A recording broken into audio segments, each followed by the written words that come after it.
مرحبا جميعا سيدات السادة. سعيد بلقائكم في منتدى سليمانية الثامن. أنا طارق الجبوري من مصرف العراق الأول FIB First Iraqi Bank.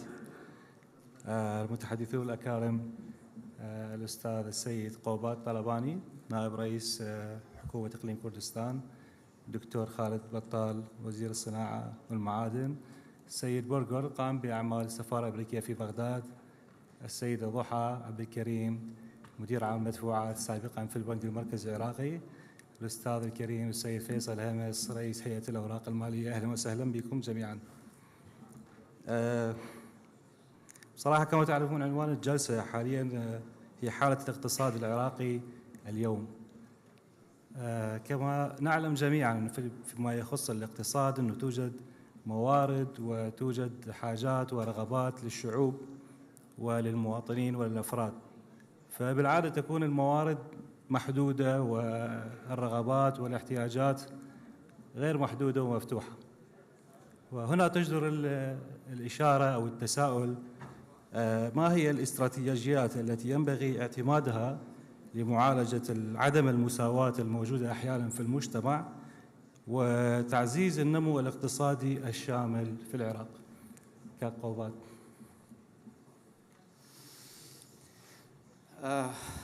Thank you. زور سپاس. شكرا. نازم بچ زمانێک قسە بکەین ئەگەر مەجال بن بە زمانی کوردی قسەکانی خۆم بکەم و وەڵامی پرسیارەکان بەمەوە مەمنونە بین. ئابووری عێراق ئابووریەکی ناهاوسەنگە بە هەرێمی کوردستانیشەوە. ئابووریەکە کە تەنها پشتی بەستووە بە نەوت وەکو سەرچاوەی سەرەکی، و ئەو داهاتەی نەوتە زیاتر سەرفەکرێتەوە بۆ بەڕێوەبردنی کەرتێکی گشتی گەورە، و تاکو ئیتیجای بەڕێوەبردنی عێراق بەم شێوە بێت کە باسی عێراقەکەم ئەڵێم بە هەرێمی کوردستانیشەوە،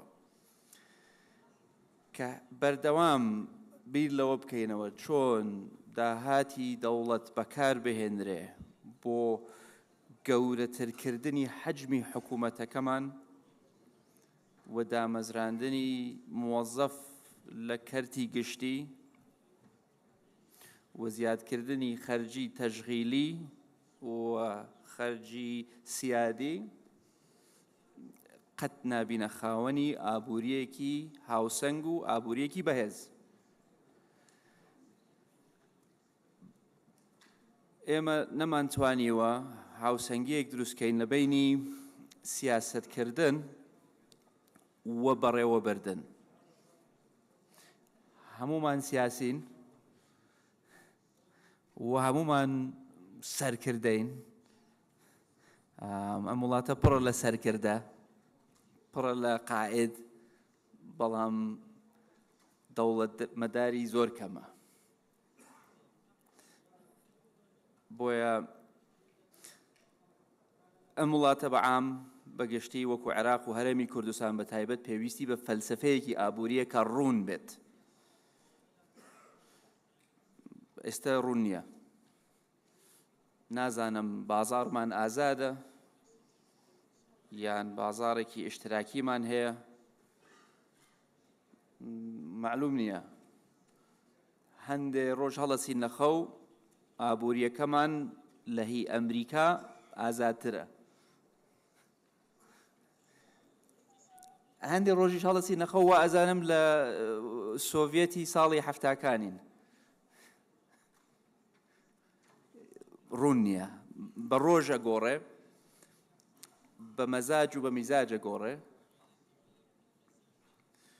بۆیە ئیستیمرارەتی بەم شێوەیە خراپە. پێویستمان بە خەڵکی پسپۆرە، ئابووری ناسی شارەزا، مؤسساتی مالی بەهێز، بانقی ڕاستەقینە، وڕوئیایەک بۆ گەشەکردنی کەرتی تایبەت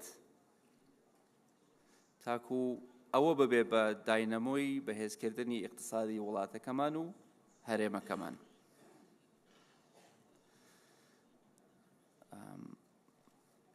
بەتاکید دەتوانم دوو سێ سەعاتی تریش لەسەر مەوزوع باس کەم، بەس ئەمەوێ مەجال بم بە ڕەفیقەکانم و بەتاکید مەجالیشە بێ بۆ پرسیار و جواب.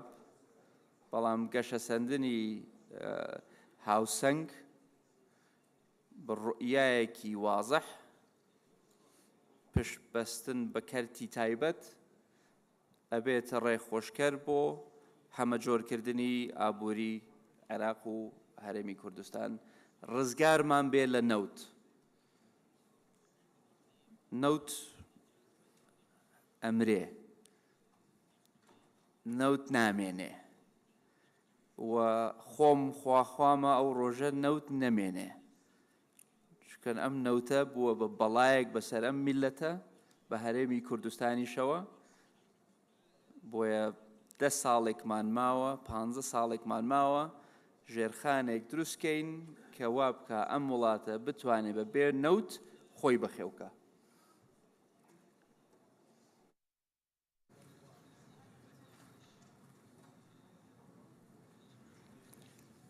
شكرا جزيلا كقوبال على الإجابة الصريحة جدا حقيقة.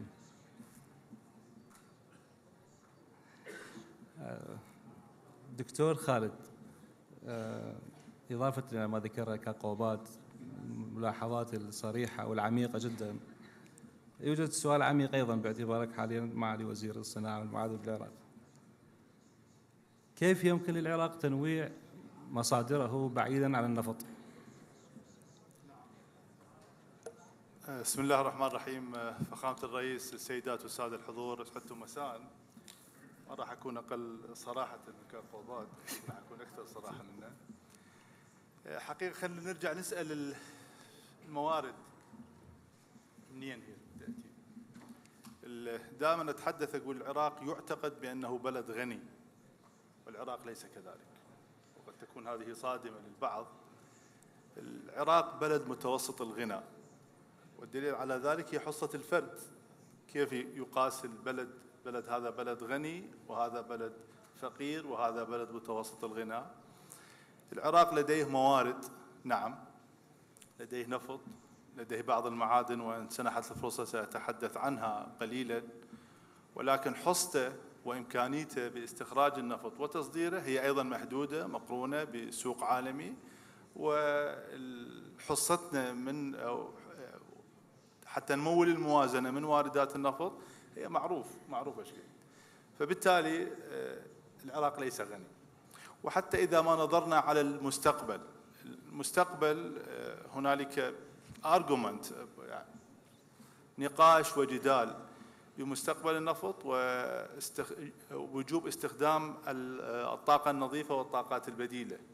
وحتى نذهب باستخدام الطاقات البديلة والنظيفة نحتاج إلى الكريتيكال مينرالز أو المعادن الحرجة اللي هي أيضا ما متوفرة عندنا. فإذا نحن راح نخرج من مشكلة عدم إمكانية الإنتاج والتصدير بما نمتلكه، ونذهب إلى مشكلة أخرى بأننا لا نمتلك الكريتيكال مينرالز اللي تستخدم في السيارات الكهربائية وبشكل عام إنتاج الطاقة النظيفة. هذه نقطة. النقطة الثانية على ما متوفر حاليا، والاقتصاد بشكل رئيسي معتمد على سعر النفط. يصعد سعر النفط، أي حكومة كانت، الحالية والسابقة واللاحقة، تكون في بحبوحة إلى حد ما. ينخفض سعر النفط ندخل في إشكالية، وهذه لها يعني ارتدادات. وأنا تحدثت في أكثر من مناسبة سابقا بأن مشكلة العراق هي مشكلة اقتصادية، بل اجتماعية أكبر من الاقتصادية. مو مشكلة سياسية ولا أمنية ولا اقتصادية، اجتماعية. من ناحية إقبال العراقيين على وجوب التعيين في الحكومة، أن يكون موظف حكومي، وهذه مرتبطة بجوانب اجتماعية. وعلى مستوى الشباب حتى يتقدم على امرأة ليتزوجها، أبو المرأة يقول له أنت موظف، إذا ما موظف حكومي ما ينطي مرأة. هذا حياتنا الاجتماعية. فإذا هي متجذرة، مشكلة اجتماعية. تلقي شاب هايلي كواليفايد تعبان على نفسه عنده مهارات دارس يشتغل بالقطاع الخاص يمكن ب $2000 ويبحث عن وظيفة حكومية ب 500,000 صح. ويعوف وظيفة القطاع الخاص ويجي يشتغل بالحكومي. إذن هي أصلا مشكلة اجتماعية. فحتى نحل هاي المشكلة نحتاج إلى تغيير العقلية، عقلية المجتمع، وهاي تأخذ وقت طويل. جزء منها معتمد على الحكومة بتمكين القطاع الخاص وتفعيل قانون الضمان الاجتماعي اللي هو موجود حاليا. وأنا كوزير للصناعة من كلفت بالوزارة أسأل دائما أصحاب المعامل إيش قد ضامنين من العمال اللي عندكم مضمونين. كل الزيارات وغدر عندي زيارات لبعض المعامل في السليماني نفس السؤال راح أسألهم، بس مو أصحاب المعامل يقولوا لهم قولوا كلهم مضمونين. راح نجد نسبة قليلة جدا يدفعون الضمان الاجتماعي، ولذلك هم يبحثون عن الوظيفة الحكومية. في ظل هاي التعقيدات نتحدث عن موارد ونتحدث عن توزيع عادل وكفؤ لهذه الموارد حتى نحدث تنمية. عندنا التزامات دولية اتجاه تقليل انبعاثات غاز ثاني أكسيد الكربون وتحقيق أهداف التنمية المستدامة وإلى آخره.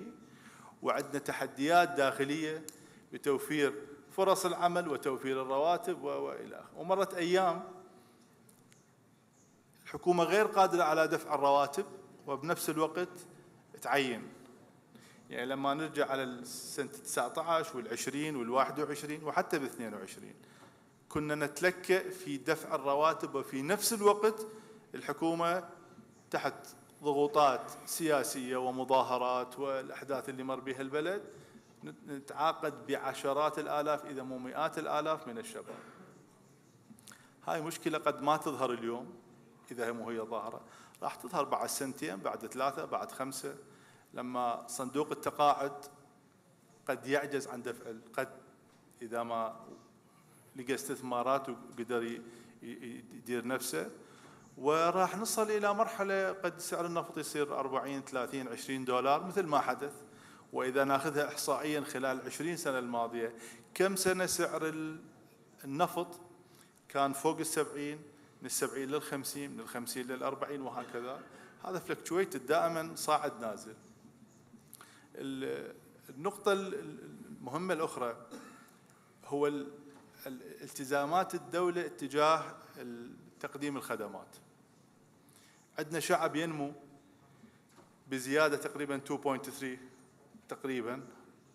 عندنا 1.25 مليون يدخلون سنويا بالأول ابتدائي وهذا الرقم جاي يزيد. ايش قد ما نحاول نزيد عدد المدارس ونفك الدوام المزدوج على قطاع المدارس فقط أتحدث، احنا عندنا زيادة سنوية.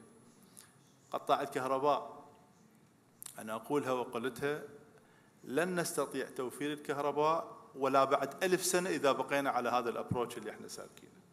زيادة الإنتاج، أنت ايش قد تريد تزيد كهرباء بالإنتاج؟ عندك بعد نقل وبعد عندك توزيع.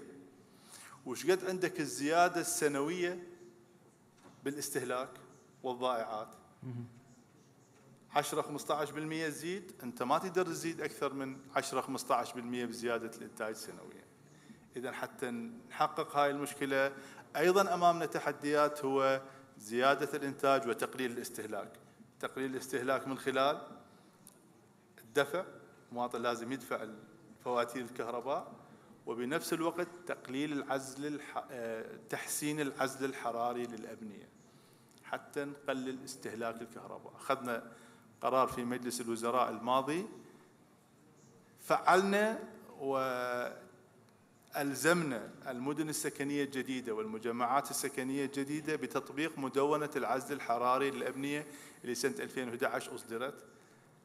لأن بحسبة بسيطة الإحصائيات الرسمية لوزارة الكهرباء تقريبا 66% بلس ماينس تروح للإير كونديشنينج. الأرقام غير الرسمية الحقيقية أكثر من 80%.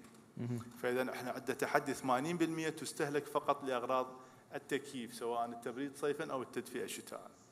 ونروح على الصحة ونروح على كل القطاعات. فإذا أنا ما أريد أتحدث هواية، بس التحديات كبيرة، ونحتاج إعادة النظر في توزيع الموارد وفي مصادر دعم الموازنة.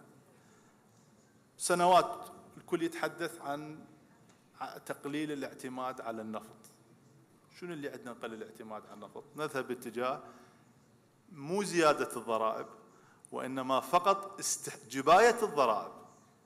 ويمكن هاي السنة زادت تقريبا 100% لسنة واحدة. 23 إجراءات معينة بسيطة، الضريبة زادت 100%. من تشوفوا الأرقام ممكن تسألوا الأخ مدير عام الضرائب. المنافذ، دفع فواتير الكهرباء، يعني احنا نصرف تقريبا 20 تريليون سنويا كهرباء، هاي كلها تروح دعم. 20 تريليون إذا حسبناها مو فقط السعر المدعوم، هو السعر المدعوم ما يستحصل، هو بالأصل مدعوم، والمدعوم لا يستحصل. فشوف ايش قد احنا عندنا مشكلة. وإذا نتحدث عن التوزيع الكفؤ والعادل للموارد للموازنة الاستثمارية، احنا عندنا نفقات حاكمة لا يمكن المساس بها. رواتب الموظفين اللي هي تستنزف يعني مبالغ هائلة، والآن جاي نعد موازنة 24، ويعني ماكو سر، لا نفشي سرا إذا قلنا العجز 80 تريليون عندنا في المسودة، ومترددين في إرسالها لمجلس النواب حقيقة.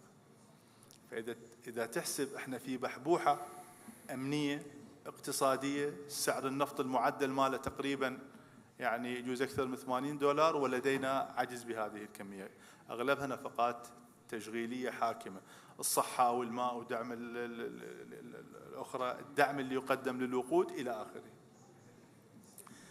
فأمام موديل اقتصادي مشوه، الحل هو الذهاب اتجاه، جزء من الحل الذهاب اتجاه القطاع الخاص مثل ما تفضل به معالي الأخ قوباد، هو أن نجلب الاستثمار. ولمتتبع الشأن الاستثماري في العراق خلال السنتين الماضية، أصبحت حركة استثمارية واضحة جدا في قطاعات واضحة. قطاع العقارات واضح جدا الأموال اللي تضخ، وهذا أدى بشكل واضح إلى نزول أسعار الوحدات البنائية في بغداد. طبعا احنا عندنا مشاكل في المحافظات في غلاء الوحدات البنائية، لكن في بغداد بشكل رئيسي انعكس وجود مجمعات سكنية. الآن من تفترض بغداد تلقي مجمعات سكنية، مدن سكنية اللي يعلنونها بسماية كذا 1000 وحدة سكنية، كلها ساهمت في تقليل الوحدات السكنية. بحكم عملي في وزارة الصناعة خلال السنة الماضية أتلقى طلبات كثيرة للاستثمار في قطاع الصناعة.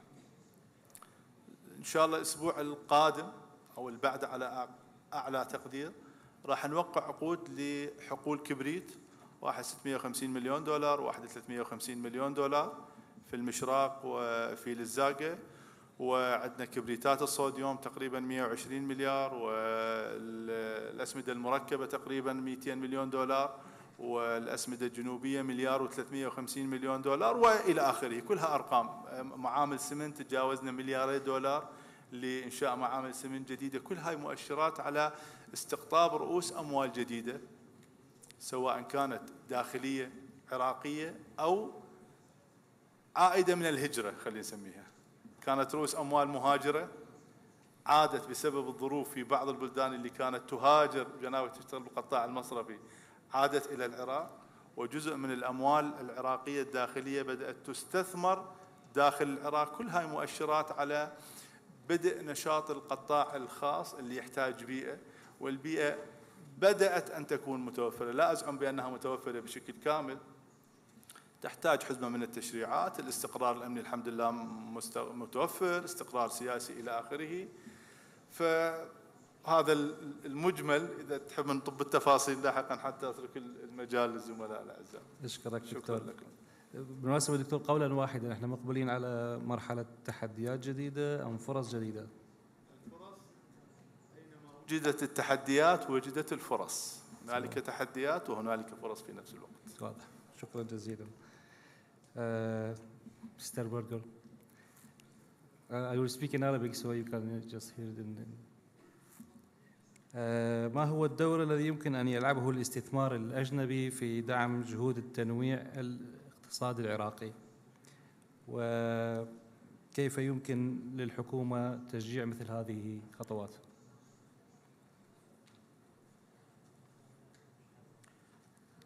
Thank you very much.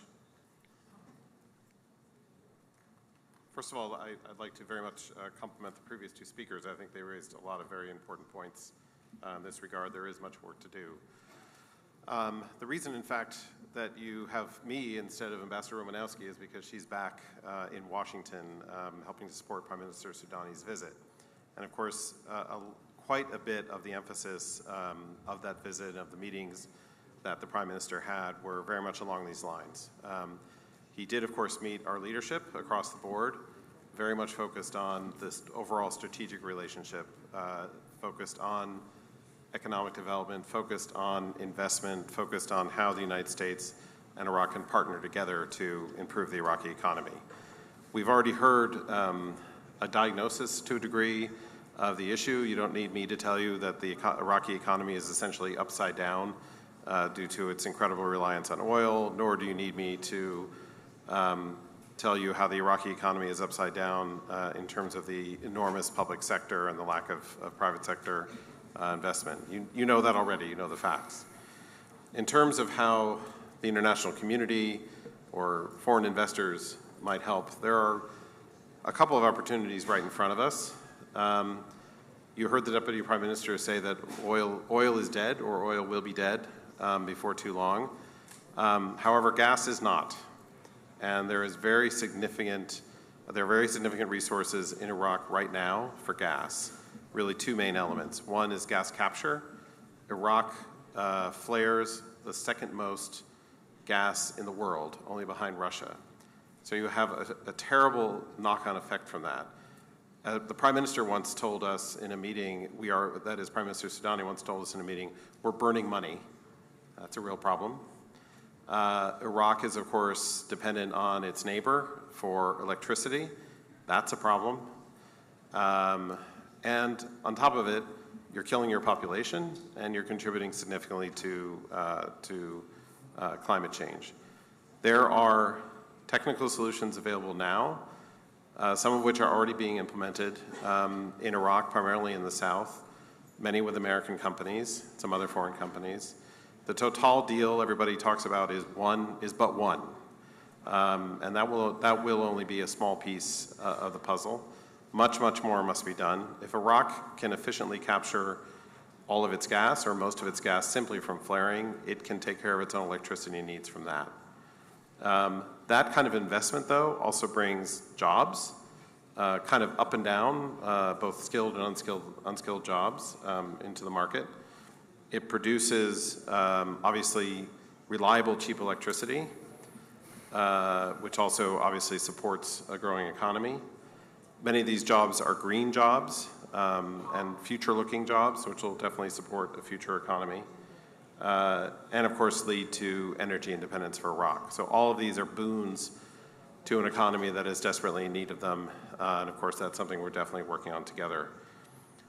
There is, I think, another thing though that people should keep in mind in terms of, it's not just what investments can you bring, but it's also what is the environment that makes Iraq a good place to invest. The Prime Minister is very much aware that there is work to do in this regard. I'm going to say it, the C word, corruption.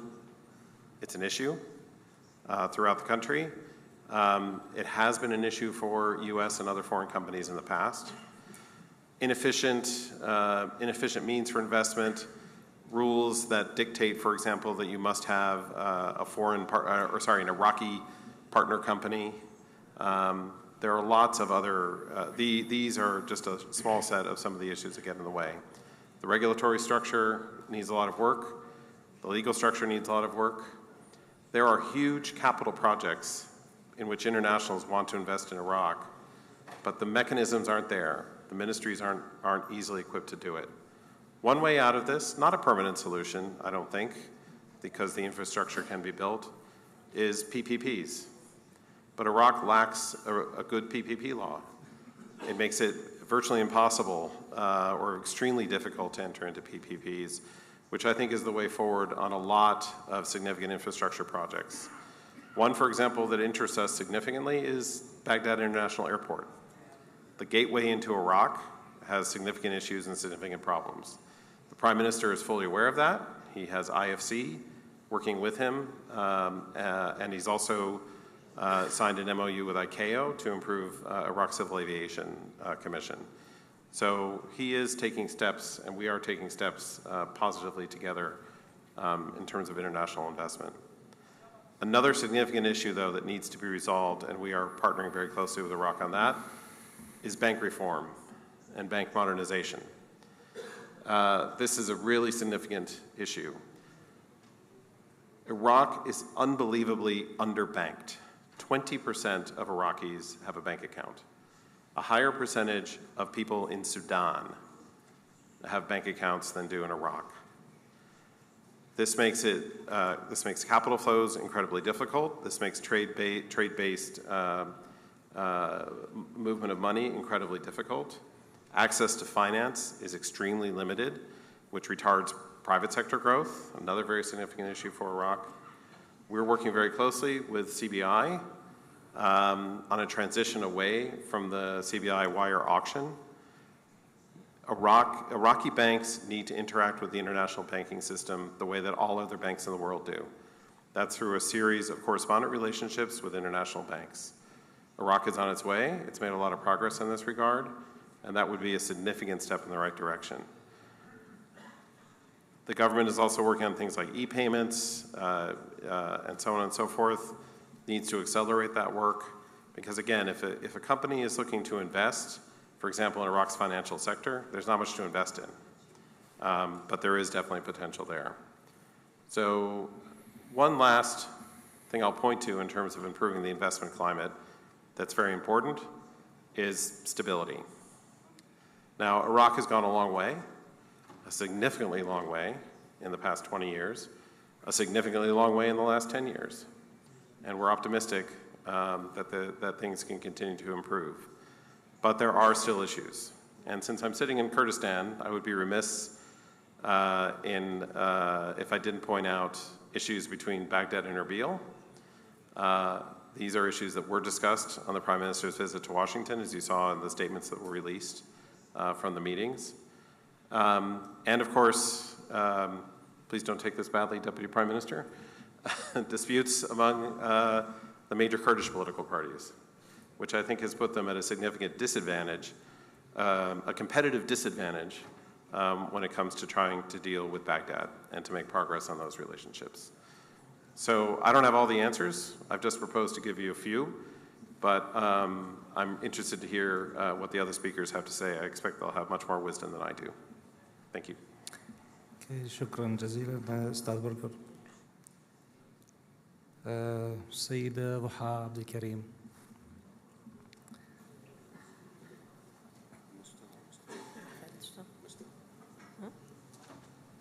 قد شغال معنا. شكرا استاذ طارق.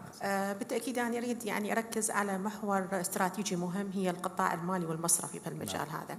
القطاع المالي والمصرفي إذا تم توجيهه من قبل الحكومة في تمويل مشاريع معينة تخص الصناعة والزراعة بالتأكيد راح يكون لها تأثير مباشر بموضوع التنويع الاقتصادي. والدراسات الحديثة أيضا ركزت على أنه تمويل مشاريع ريادة الأعمال ومشاريع الابتكار.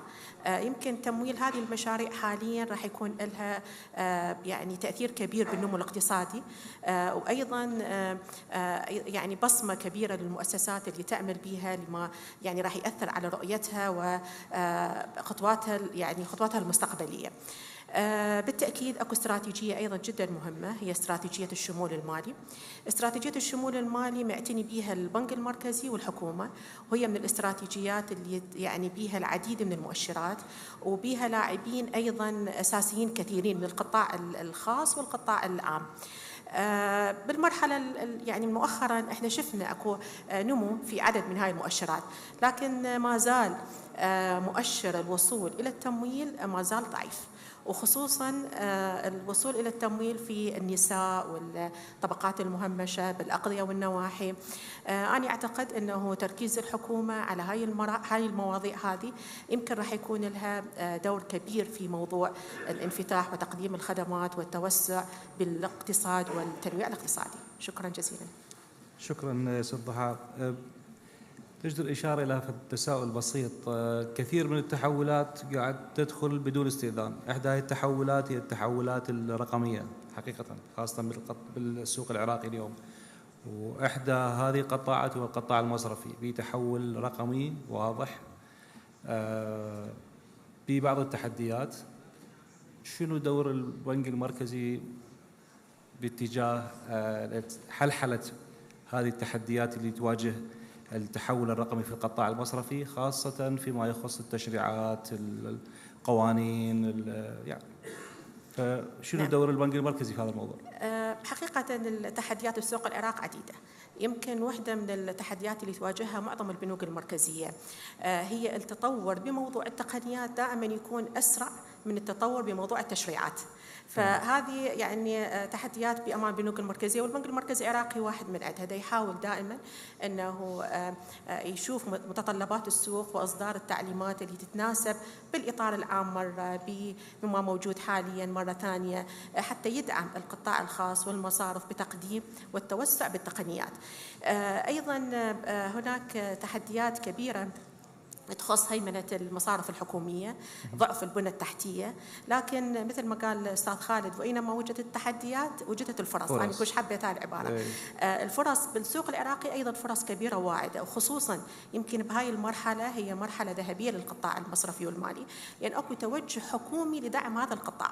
نلاحظ أنه دعم الحكومة بشكل مباشر للقطاع المصرفي والمالي مع الجهات الدولية، وأيضا تركيز الإصلاح المصرفي من ضمن مؤشرات الإصلاح الاقتصادي والعمل مع جهات دولية لهذه المحاور.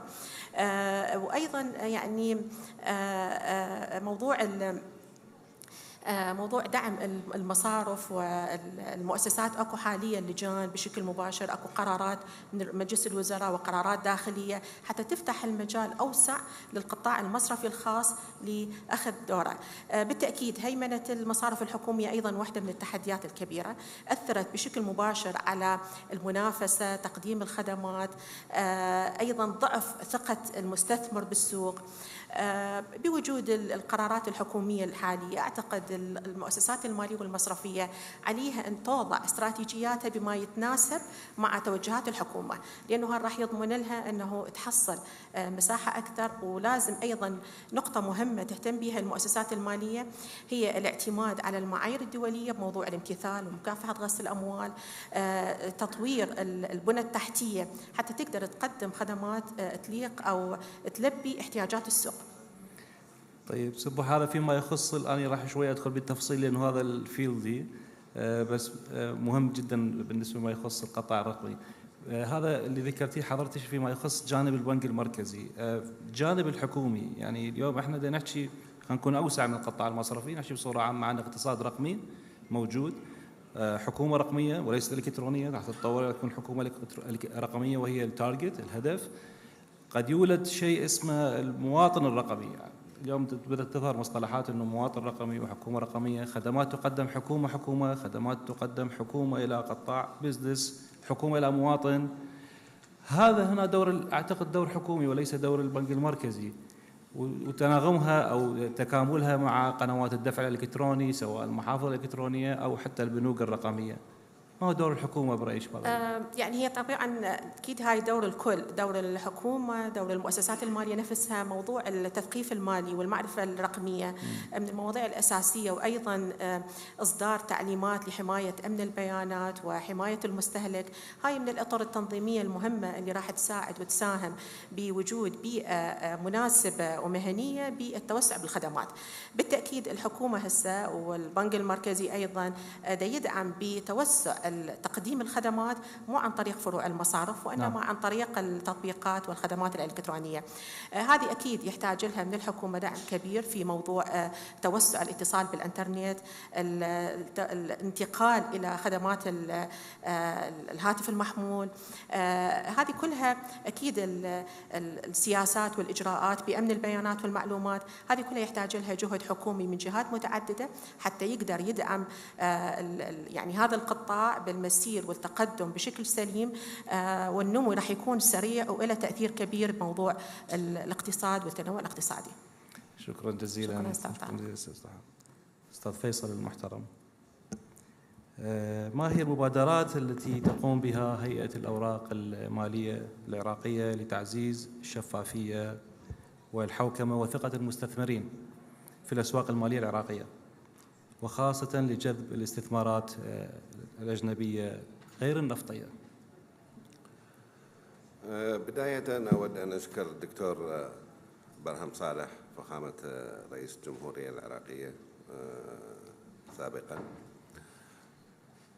طبعا بالنسبة لسؤالك، احنا الحقيقة حاليا في طور البدء بتصنيف الشركات المدرجة بسوق العراق الأوراق المالية بمعيارات تخص الحوكمة والشفافية، وأيضا الالتزام بمعايير وتوقيتات الإفصاح عن البيانات المالية لهذه الشركات.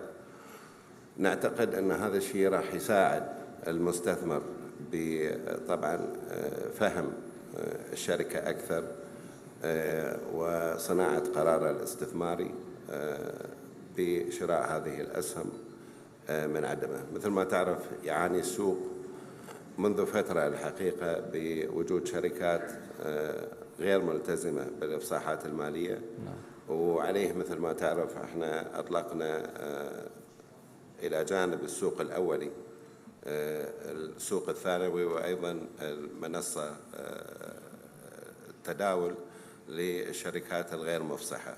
فكل هذه الإجراءات تسمح بطبعا تسهيل الأموال المستثمرة من قبل المستثمرين عن أنه تكون هذه الشركات موقوفة ولا يتم التداول عليها. طبعا بالنسبة للشفافية وجزئية غسيل الأموال، مثل ما تعرف احنا جزء من طبعا المكتب الوطني لمكافحة تمويل الإرهاب وغسل الأموال. والحقيقة بالتقرير الأخير الهيئة نجحت بالحصول على تقريبا يعني العلامات الكاملة لإجراءاتها بهذا الخصوص. وطبعا احنا يعني فخورين بهذا الشيء، وبنفس الوقت أيضا قاعدين نحاول أنه نزيد من قدرات السوق بهذه الجزئية عبر يعني توسيع الرقابة على الوسطاء، وأيضا على التفتيش على عملائهم شخصيا يعني عبر الزيارات اللي نقوم بها عبر قسم أو دائرة الرقابة والتحقيق في هذا العمل. أما بجزئية الاستثمار أو دور الهيئة بتفعيل جزئية الاستثمار أو جلب الاستثمار بالقطاعات الغير النفطية، طبعا احنا لنا دور إن شاء الله راح يكون في الخصخصة أو هيكلة الشركات الحكومية، من حيث أنه نقدر أنه عبر العلاقات الموجودة ويا مستثمرين استراتيجيين بجذبهم طبعا للدخول بهذه الشركات كمستثمرين استراتيجيين، مما يسهل طبعا جذب رؤوس الأموال الخارجية سواء من محافظ استثمارية أو يعني رؤوس أموال محلية. نعم دكتور أستاذ فيصل، هيئة الأوراق المالية ليست ببعيدة عن أيضا التحول الرقمي. اليوم كثير من الزبائن الموجودين دول الجوار، زبون مصرف ممكن يفتح حساب عن بعد، ممكن يدير حسابه عن طريق تطبيقات معينة، يتمكن أيضا من عملية شراء أسهم أو دخول البورصة والدفع والاستفادة من هذا الموضوع. في السوق العراقي هل ممكن الذهاب باتجاه سوق أوراق مالية رقمي متكامل؟ بالتأكيد طبعا احنا لازم نواكب التطور والتحول التكنولوجي في جميع العمليات وخصوصا العمليات المالية. بالعراق مثل ما تعرف الحكومة في طور إطلاق التوقيع الإلكتروني، وإحنا الحقيقة أحد الدوائر المستفيدة من هذه الخدمة، لأنه تعرف عندنا هناك محافظ أجنبية يعني تعمل في سوق العراق الأوراق المالية، وهذا الشيء من الأشياء المطلوبة لدخول مستثمرين أجانب أو محافظ استثمارية جديدة إلى السوق. والحقيقة صار عندنا لقاء من فترة قصيرة ويا معالي وزيرة الاتصالات للتباحث بهذا الموضوع، وأنشأنا أيضا ورشة عمل لموظفينا من قبل وزارة الاتصالات والمعنيين بهذه الخدمة لتدريبهم طبعا على هذا الشيء، على مود يكونون قادرين على أيضا القيام بدور تسويقي بالنسبة للمحافظ الاستثمارية الأجنبية باعتماد التوقيع الإلكتروني. طبعا هذه أحد الأشياء اللي ممكن أنه تساعد الهيئة على التحول الرقمي بعملياتها أكثر فأكثر. توجد تحديات قانونية، دستور، إعادة مسودة أو شيء بهالقبيل أو لا؟ يعني احنا عايشين بالعراق أكيد بس بنهاية الأمر لا. الحقيقة يعني مثل ما تعرف من فترة قريبة بداية السنة تم الحقيقة مناقشة قانون هيئة الأوراق المالية الجديد في مجلس الوزراء، وطبعا من بعد ذلك أرسل إلى البرلمان، وقمنا بمناقشته أيضا بعد القراءة الأولى في البرلمان العراقي، وتحصلنا على وعود إن شاء الله بتمريره قبل نهاية الدورة التشريعية الحالية. وإن شاء الله طبعا هذا راح يكون انطلاقة جديدة لأعمال الهيئة، لأنه أيضا يشمل إنشاء سوق للسلع في العراق، وأيضا البدء في دراسة الترخيص لشركات الوساطة التي تعمل في سوق العراق وخارج سوق العراق الأوراق. بالضبط. تمام، شكرا أستاذ فيصل المحترم. تعقيبات. سؤال أخير، ما هي الإصلاحات اللازمة لتحسين بيئة العمل وجذب الاستثمارات المحلية والأجنبية للعراق؟ زۆر خۆشحاڵ بووم کە چەندین لە قسەکەرە بەڕێزەکان باسی حکوومەتی ئێلکترۆنیان کرد، باسی بەرەو جیهانێکی دیجیتاڵیان کرد. من پێم وایە ئەمە باشترین و خێراترین ڕێگایە بۆ چاکسازی. 10 ساڵ لەمەو پێش، نزیکەی 10 ساڵ لەمەو پێش 2015 بوو هەرێمی کوردستان دووچاری قەیرانێکی دارایی زۆر سەخت بووەوە، کێشەی موچە هاتە پێشەوە، بودجەمان بڕدرا، نەمانەتوانی موچە خۆرانی خۆمان بین. 10 ساڵ لەمەو پێش بیرۆکەی ئەومان کرد کە چۆن بتوانین سوود لە تەکنۆلۆژیا وەرگرین و ئەوانەی کە موچە لە هەرێمی کوردستان وەرگن تۆمار بکەین لە سیستمێکی بایۆمێتری. ئەم سیستمە ئەمڕۆ بەرکارە و خۆشبەختانە سیستمی بایۆمێتری ئەمڕۆ بووەتە هۆکاری چارەسەرکردنی کێشەیەکی گەورە لە نێوان حکوومەتی فێدرالی و حکوومەتی هەرێم، کە ئێستا حکوومەتی فێدرالی متمانەی هەیە بە قایمەی ڕەواتبی هەرێمی کوردستان لەبەرەوەی کە ئەم کەسانە بایۆمێتریان کردووە و وجودیان هەیە و بندیوار و دووموچە و سێموچەی نایاساییمان نەهێشتووە. تەکنۆلۆژیا یارمەتی دەربوو بۆ ئەوەی ئێمە ئەم هەنگاوە بنین. تەکنۆلۆژیا یارمەتی دەربوو بۆ ئەوەی ئێمە چاکسازیەکی ڕیشەیی بکەین. ئێمە لە وڵاتێکە ئەژین کە ماشەڵڵا گەنجێکی زۆرمان هەیە، گەنجەکانیشمان خوێنەوارن، گەنجەکانمان خاوەن شەهادەن، گەنجەکانمان بەسراونەتەوە لەگەڵ گەنجانی جیهان، گەنجەکانمان شارەزان لە بەکارهێنانی تەکنۆلۆژیا، گەنجەکانمان شارەزان لە دروستکردنی پرۆگرام ئەمڕۆ لە داهێنان. بۆ ئێمە هەستەکەم ئەیبینم لە عێراق بەگشتی و لە هەرێمی کوردستان بەتایبەت و خۆشبەختانە لە سلەیمانی بەتایبەت جەوێکی زۆر تەندروست دەبینم بۆ داهێنان، بۆ نوێگەری، بۆ سوودوەرگرتن لە تەکنۆلۆژیا. هەر لە سلەیمانی ئەم ساڵ شۆڕشی داتامان ڕاگەاند، چونکە تۆ ناتوانانی هیچ شتێ بکەی ئەگەر داتات نەبێ. بۆیە حکوومەت کەرتی تایبەت، ناوەندە ئاکادمیەکان، کەسانی پسپۆر هەموو یەکمان گرتوێتەوە بۆ ئەوەی زۆرترین داتا کۆبکەینەوە لەسەر بازار، لەسەر دۆخی خەڵک، لەسەر کەرتی کشت و کاڵ، لەسەر کەرتە جیاجیاکان، تاکو ئەم داتایە پێشکەش بە هاوڵاتیان بکرێت، پێشکەش بە بڕیار بەدەستەکان بکرێت، پێشکەش بە بازاری کار بکرێت، بە مستەسمرەکان بکرێت، بە دۆستە جیهانیەکانمان بکرێت. لە هەمان کاتە ئەم شۆڕژی داتایە یارمەتی دەرەبێت بۆ داهێنەرەکانمان کە بیر لە پرۆژەی تازە بکەنەوە بۆ خۆیان. بۆیە من لەو باوەڕم تەکنۆلۆژیا و سوودوەرگرتن لە تەکنۆلۆژیا یەکێک لەو چاکسازیە ڕیشەیانەیە کە یارمەتی دەرەبێت بۆ عێراق و یارمەتی دەرەبێت بۆ کوردستان.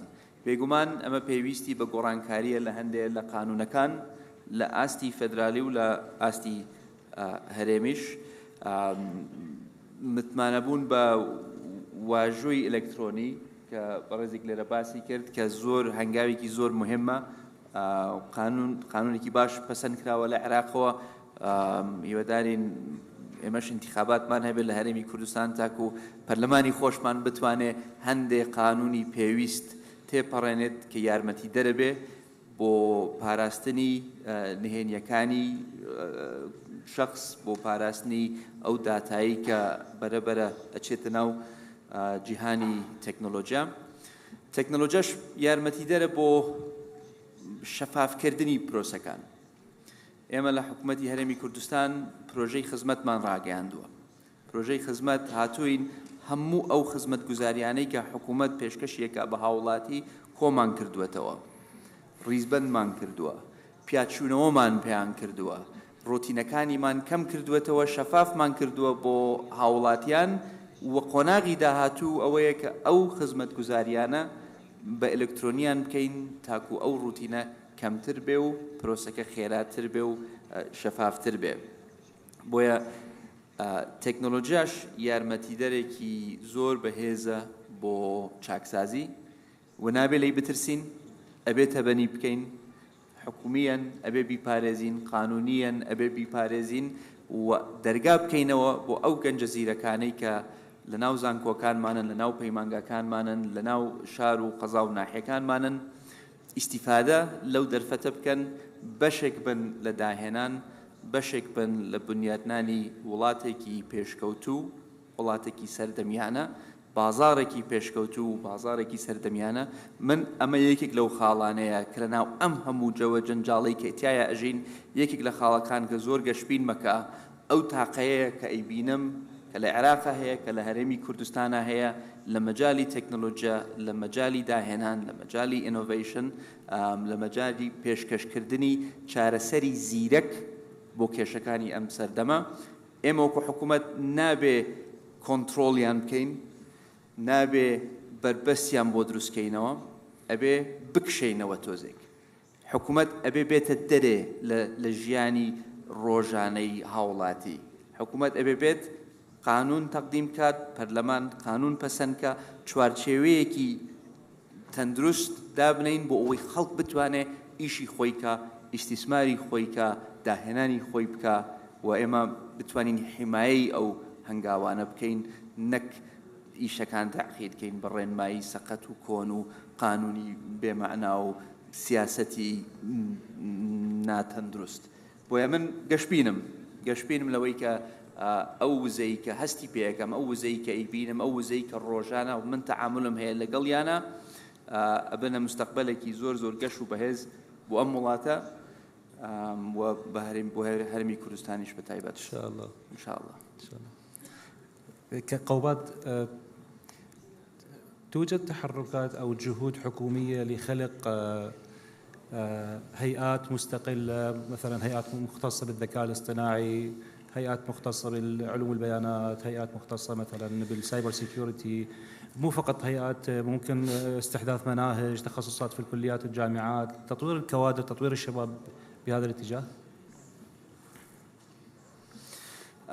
ضرورة زور ضرورة كإما چند مؤسسة كبيت كوميشن بيت بورد بيت كنهي تكنولوجيا بخرابي بكار بهنت شكان چند درفت أداة بخلق بو إيشي باش تكنولوجيا أو أن درفت إيشيا بخلق بو إيشي خراب بتايبت بقشة كردني AI راستا عموما لسر چات جي بي تي پرسیاری خۆشەکەین لە چات جی بی تی و هەندە جار وەڵامی باشیشمانەیاتێ بەڵام لە عینی کاتیشە AI ئەمڕۆ بەکارەهێنرێ بۆ کاری خراپ ئەمڕۆ AI بەکارەهێنرێ بۆ لێدانی سومعەی کەس ئەمڕۆ AI بەکارەهێنرێ بۆ توند و تیژی بەرامبەر بە خێزان بەرامبەر بە ژن ئەمڕۆ AI بەکارەهێنرێت بۆ وێرانکردنی ناو ماڵی عائلەکانی خۆمان بۆیە بە تەکید پێویستە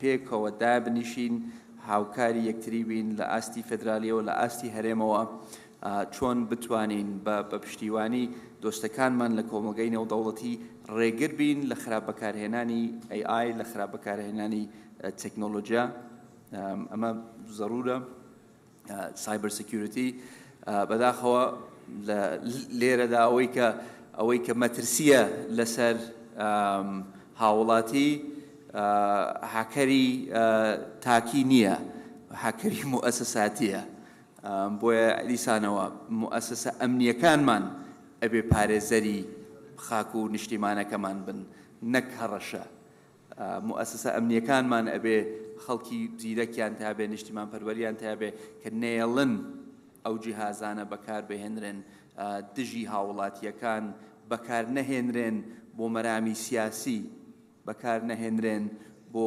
شکاندنی سیاسیەکی منافز بۆیە بەداخەوە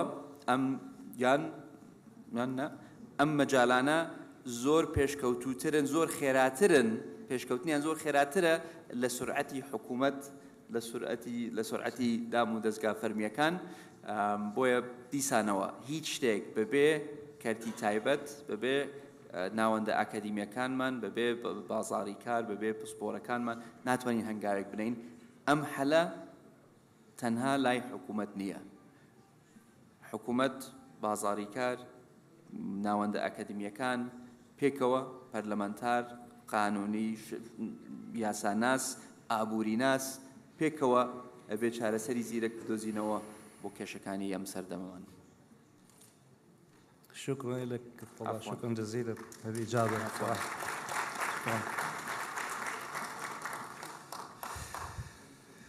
دكتور خالد، سؤال من أحد الحضور الكرام: هل العراق يتخذ أي خطوات حالية تجاه مستقبل حيث يشعر فيه الشباب بالراحة والثقة بالنفس في بدء أعمالهم الشخصية بالسوق العراقي؟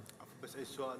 هل العراق يتخذ أي خطوات حالية تجاه مستقبل يشعر فيه الشباب بالثقة بالنفس وبدء أعمالهم الشخصية؟ يعني أكيد هو يطرح، يعني الشباب هو جزء فئة من فئات المجتمع لا يمكن عزلهم يعني بشكل خاص.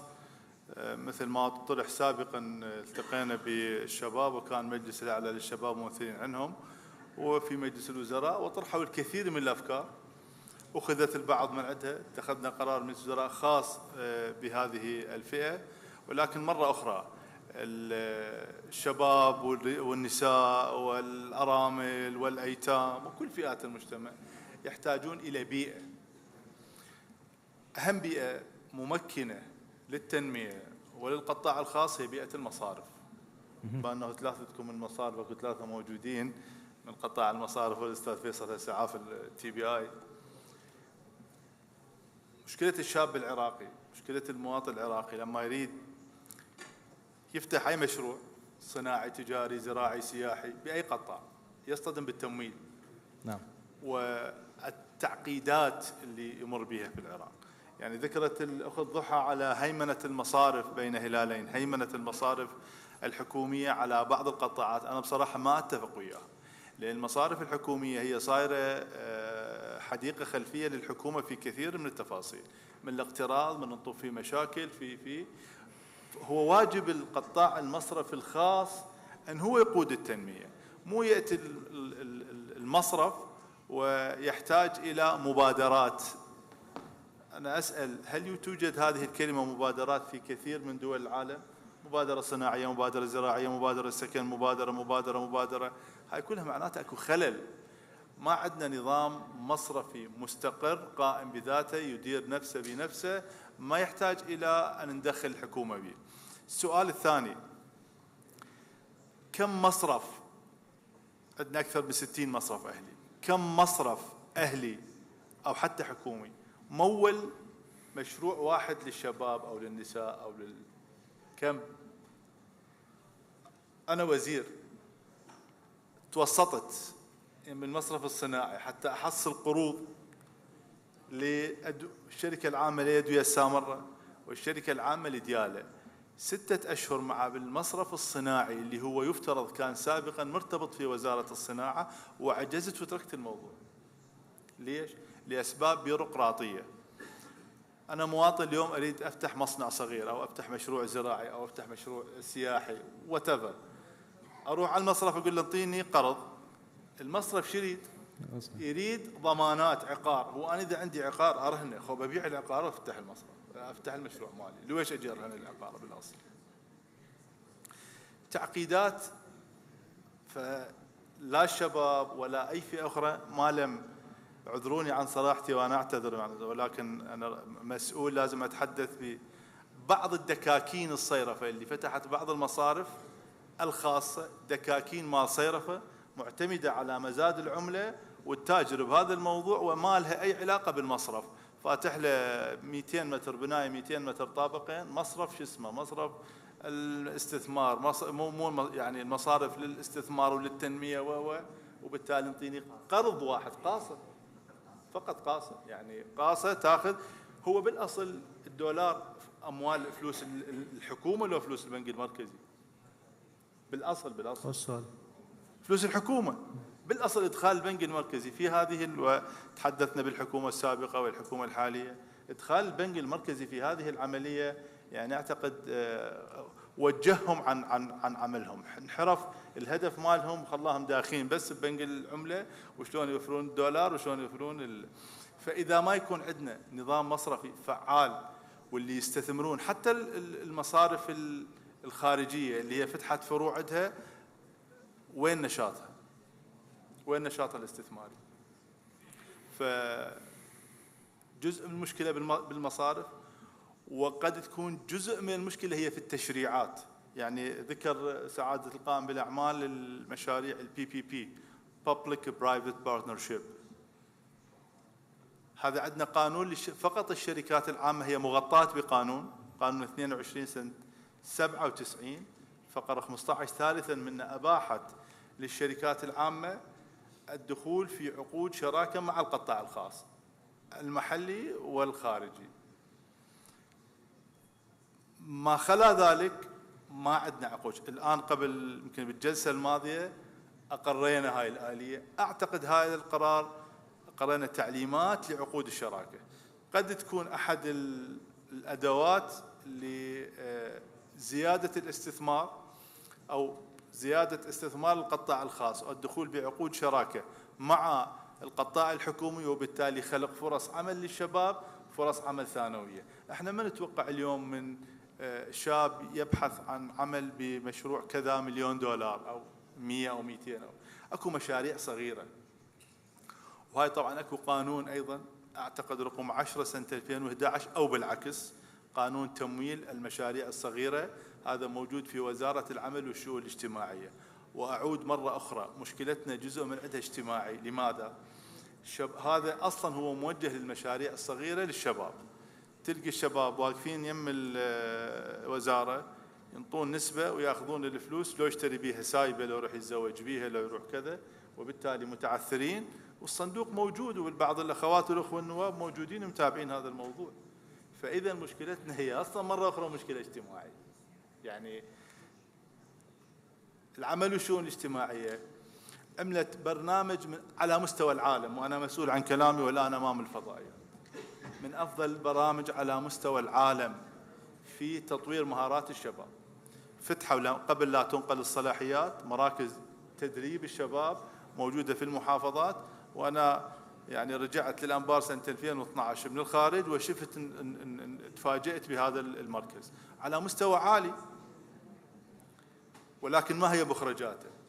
يدربون الآلية اللي استخدموها، نجيب شباب عاطلين عن العمل ندربهم، هم يدربوهم، يعني هذا حلاق، هذا فيتر، هذا يصلح، هذا كذا، نعطيهم مهارات، ينطوهم أجور لأجل التدريب، ينطوه عدة ورا ما يخلص، يروح يطلع ثاني يوم يبيع العدة ويرجع النوب يدخل ببرنامج آخر حتى ياخذ هاي 25,000 أو 20,000 اللي ينطوه إياه.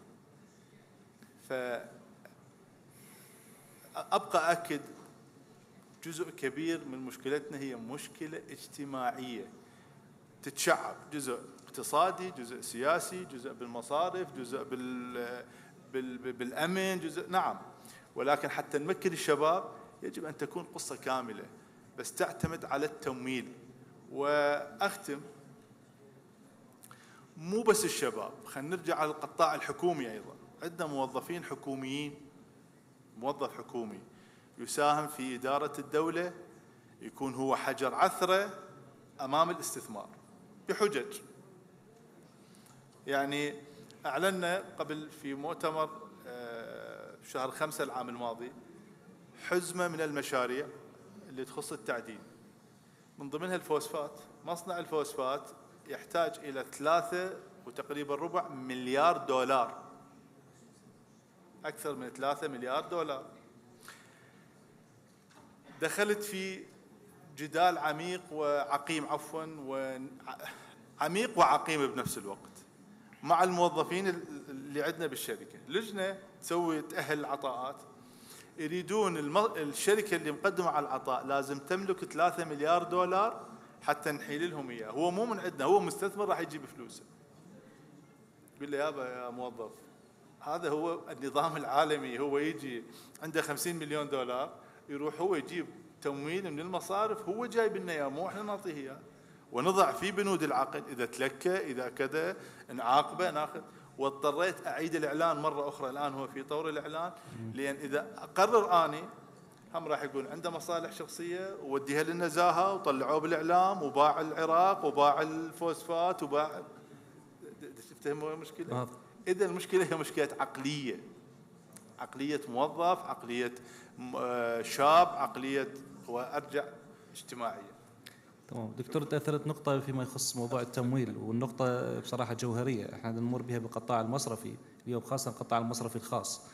اليوم اكو تمويلات رقمية، اكو تمويلات بقنوات مختلفة عن الطريقة الكلاسيكية والتقليدية. يمكن صبوحة نستغل وجودها هنا بحكم خبرته بهذا المجال.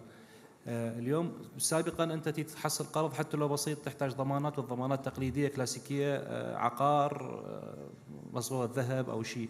لكن اليوم عالميا اكو شيء تطور، شيء اسمه كريدت هيستوري او سكورينج هيستوري، ممكن انه يراقب حركاتك الماليه لفتره معينه. انظمه تسوي محاكاه انه انت عندك بلاءه ماليه، مو شرط انه انت عندك عقار. هو شاب جاي يبدي مشروع بسيط متوسط، لو عنده هاي الضمانات هو قد ما يخطو هاي الخطوه. فاكو اساليب رقميه اخرى. احنا كمصرف العراق اول دخلنا بهذا الاتجاه، الكريدت سكورينج. الزبون ممكن يدخل يسوي كريدت سكورينج لنفسه، احنا راح نسوي محاكاه نشيك كل الحركات الماليه تثبت انه هذا الشخص له ملاءه ماليه، وهي معتمده اعتقد بكل دول العالم واوروبا وامريكا يعني عفوا بس شلون خليني اخذ دورك انا، شلون الحركات الماليه مالته؟